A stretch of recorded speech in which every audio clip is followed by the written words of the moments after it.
आणि तेच अन्न आम्ही खाणार आहे आणि का त्याचे आजार होणार नाही. हॅलो, त्यामुळे तुमची थॉट प्रोसेस कुठल्या लेवलची, त्यामुळं जेवढा राग करायचा तेवढा राग करा. स्वयंपाकला जाताना तेवढं मन शांत ठेवा, 10 मिनिटे मेडिटेशन करा आणि मग स्वयंपाक करायला चालू करा. ते आरोग्यासाठी खूप चांगलं होईल.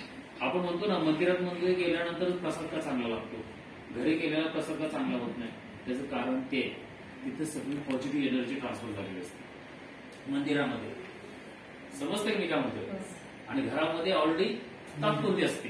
त्यामुळे ह्या सगळ्या गोष्टी जर चेंज पाहिजे असेल तर तुम्ही स्वतः पहिले चेंज व्हा, मग दुनिया चेंज करायला जावा. मी चेंज होत नाही तर दुनिया कशी चेंज होईल. माझ्यापासून सुरुवात झाली पाहिजे. त्यामुळे हे जे शॉर्ट मध्ये तुम्हाला जर एवढा चांगला हेल्थ प्लॅन सांगितला तर ते अप्लाय बी होणं गरजेचं आहे स्वतःच्या घरापासून.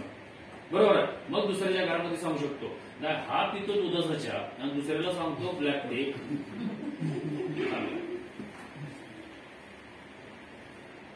असं काय करू नका. स्वतःची जर हेल्थ मेंटेन राहण्यासाठी स्वतः जाडा आहे आणि दुसऱ्याला काय म्हणणार वेट लॉस करा, होईल का.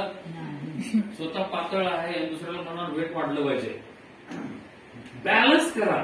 मी म्हणत नाही सगळ्या गोष्टी प्लस मायनस तुम्हाला दिसतील, पण बॅलन्स जेवढं करता येईल तेवढं, जेवढं तुमच्या हातात आहे तेवढं तर तुम्ही